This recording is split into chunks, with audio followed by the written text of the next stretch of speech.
Ronaldo की माँ उन्हें अबॉर्ट करवाना चाहती थी। बचपन में रोनाल्डो फुटबॉल खेलने के साथ साथ स्ट्रीट क्लीनिंग का भी काम किया करते थे। इस सब के चलते रोनाल्डो वहाँ पर काफी अकेले पड़ गए थे और इवन कई बार वो अकेले में बैठकर रोते भी थे। रोनाल्डो को पता चलता है कि उनको टैकीकार्डिया है और ये तो मैंने बस कुछ ही स्टोरीज बताई है। आपको रोनाल्डो के ऊपर ऐसी कई सारी स्टोरीज मिल जाएगी।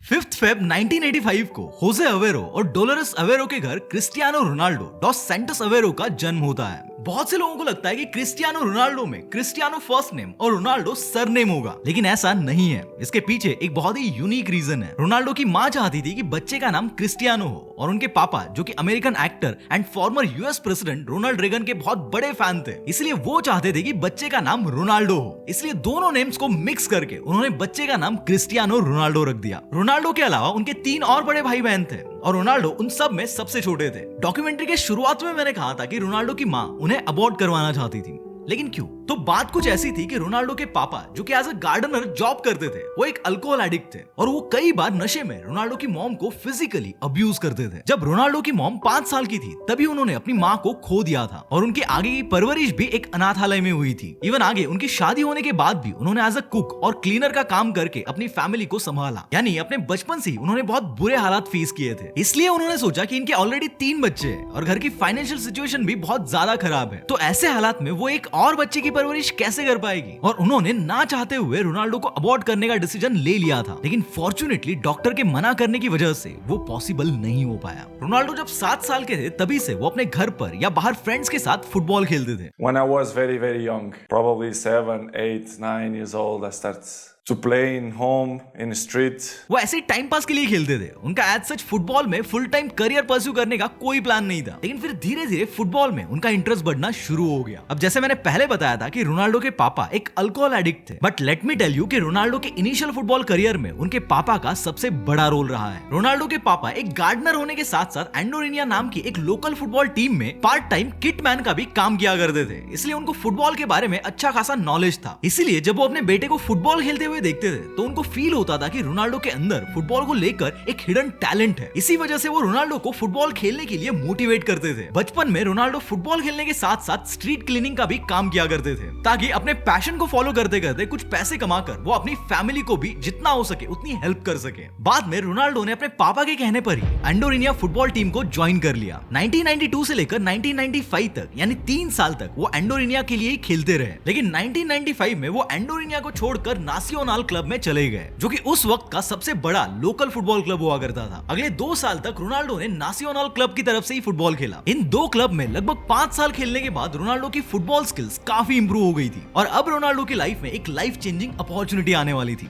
लेकिन साथ ही एक बहुत बड़ा प्रॉब्लम भी आने वाला था। अपॉर्चुनिटी ये थी कि स्पोर्टिंग सीपी, जो कि पोर्चुगल के टॉप 3 बिगेस्ट फुटबॉल क्लब में से एक है, उसके 3 दिन के ट्रायल्स चल रहे थे, जिसमें वो यंग प्लेयर्स को सिलेक्ट करके अपने क्लब में शामिल करना चाहते थे, ताकि वो उन बच्चों को कम एज से ही फुटबॉल के लिए ट्रेन कर पाए। और फॉर्चुनेटली इसमें रोनाल्डो का सिलेक्शन हो जाता है और 1,14,000 की फीस पर वो स्पोर्टिंग सीपी क्लब ज्वाइन कर लेते हैं। लेकिन जैसे कि मैंने बताया कि अपॉर्चुनिटी के साथ उनकी लाइफ में एक बहुत बड़ी प्रॉब्लम भी आने वाली थी। रोनाल्डो, जो उस वक्त सिर्फ 11 साल के थे, वो अपना घर, अपने पेरेंट्स, भाई बहन और दोस्तों को छोड़कर अपने शहर से 967 किलोमीटर दूर लिस्बन शहर में शिफ्ट हो गए, जहां पर स्पोर्टिंग सीपी क्लब की ट्रेनिंग एकेडमी थी। लिस्बन आने के बाद वो 3 महीने में सिर्फ एक बार ही अपने पेरेंट्स से मिल पाते थे, जो कि 11 साल के बच्चे के लिए बहुत मुश्किल चीज थी। Toughest time in my life.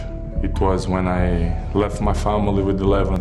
Even उस दौरान रोनाल्डो के पास खाना खाने तक के पैसे नहीं होते थे और जब कभी उनको रात को भूख लगती थी तो उनको मांग कर खाना पड़ता था। Later nights, 10:30, 11, we are a little bit hungry. So we had a McDonald's next to the stadium where we live, and we always go to the back door and we knock the door.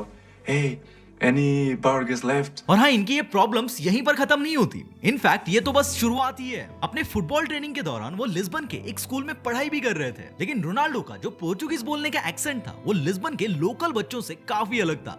इसलिए उनके classmates उनका मजाक उड़ाते थे और even उनको बुली भी करते थे। एक बार तो स्कूल में उनको इतना परेशान किया गया था कि रोनाल्डो को संभालने के लिए उनके होम टाउन मदेरा से उनकी मॉम को स्कूल में बुलाया गया था। इस सब के चलते रोनाल्डो वहाँ पर काफी अकेले पड़ गए थे और इवन कई बार वो अकेले में बैठकर रोते भी थे। वो अंदर से इतना टूट चुके थे कि उन्होंने अपने फुटबॉल करियर को छोड़कर वापस मदेरा जाने तक का प्लान बना लिया था, लेकिन उन्होंने ऐसा नहीं किया। उस वक्त रोनाल्डो 14 साल के थे और उनके अंदर एक गट फीलिंग थी कि आराम से वो सेमी प्रोफेशनली खेल सकते हैं। इसीलिए उन्होंने अपनी मॉम और अपने कोच के साथ डिस्कस करके एक डिसीजन लिया। फुटबॉल छोड़ने की जगह रोनाल्डो ने अपनी पढ़ाई को ही छोड़ दिया, यानी सांप भी मर गया और लाठी भी नहीं टूटी। अब उनकी लाइफ की एक प्रॉब्लम तो सॉल्व हो गई, लेकिन उसके अगले ही साल उनकी लाइफ में एक उससे भी बड़ी प्रॉब्लम आकर खड़ी हो जाती है। रोनाल्डो को पता चलता है कि उनको टैकीकार्डिया है। टैकीकार्डिया एक बहुत ही सीरियस कंडीशन होती है जिसमें पेशेंट का हार्ट नॉर्मल से ज्यादा बीट करने लगता है। फॉर एग्जाम्पल, जब एक नॉर्मल आदमी रेस्ट कर रहा होता है तो उसका हार्ट एक मिनट में 60 से 100 बार बीट करता है, लेकिन टैकीकार्डिया पेशेंट्स में ये नंबर 100 से ऊपर ही रहता है। 15 साल की उम्र में टैकीकार्डिया को ट्रीट करने के लिए रोनाल्डो को एक हार्ट सर्जरी करवानी पड़ी थी, लेकिन इतने चैलेंजेस के बाद भी रोनाल्डो ने गिव अप नहीं किया और डेडिकेटेडली अपने गेम पर फोकस करते रहे और इसी डेडिकेशन का रिजल्ट उनको अब मिलने वाला था। अभी तक क्रिस्टियानो स्पोर्टिंग सीपी की यूथ टीम की तरफ से खेल रहे थे, लेकिन 2002 में उनको यूथ टीम से डायरेक्ट सीनियर टीम में प्रमोट कर दिया जाता है और उसी साल वो स्पोर्टिंग सीपी की बी टीम से स्पोर्टिंग सीपी की मेन टीम में आ जाते हैं। यही वो साल था जहां से रोनाल्डो का सीनियर फुटबॉल करियर शुरू होता है। यही से दुनिया को पता चलना शुरू होता है कि फुटबॉल वर्ल्ड में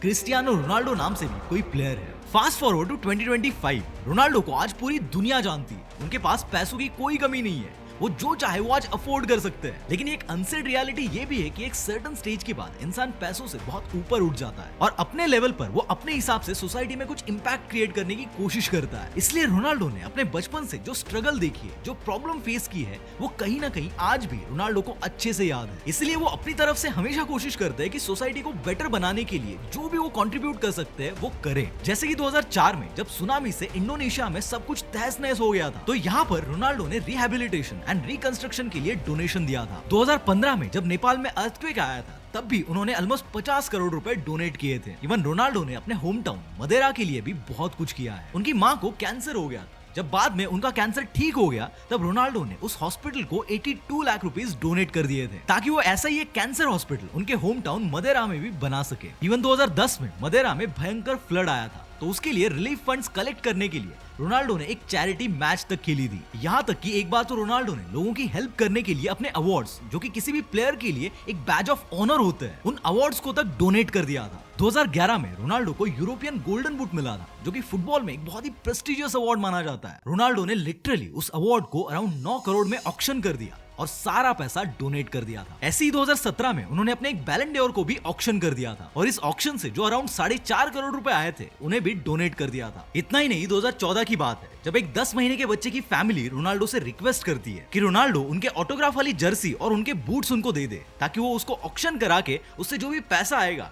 उससे उनके बेटे का इलाज कर पाए। लेकिन जब रोनाल्डो को ये बात पता चलती है तो वो खुद हॉस्पिटल जाते हैं और उस बच्चे के इलाज में खर्च होने वाले अराउंड 68 लाख रुपए वो अपनी जेब से पे करते हैं। इवन कोविड के दौरान भी रोनाल्डो ने पोर्चुगल के हॉस्पिटल्स को अराउंड 9.5 करोड़ रुपए डोनेट किए थे और यहाँ तक कि उन्होंने उस दौरान यूवेंटस क्लब से मिलने वाली अपनी एनुअल सैलरी में से 36 करोड़ रुपए सैलरी कम ली थी। और ये तो मैंने बस कुछ ही स्टोरीज बताई है, आपको रोनाल्डो के ऊपर ऐसी कई सारी स्टोरीज मिल जाएगी कि रोनाल्डो सोसाइटी में पॉजिटिव इंपैक्ट क्रिएट करने के लिए क्या कुछ नहीं करते।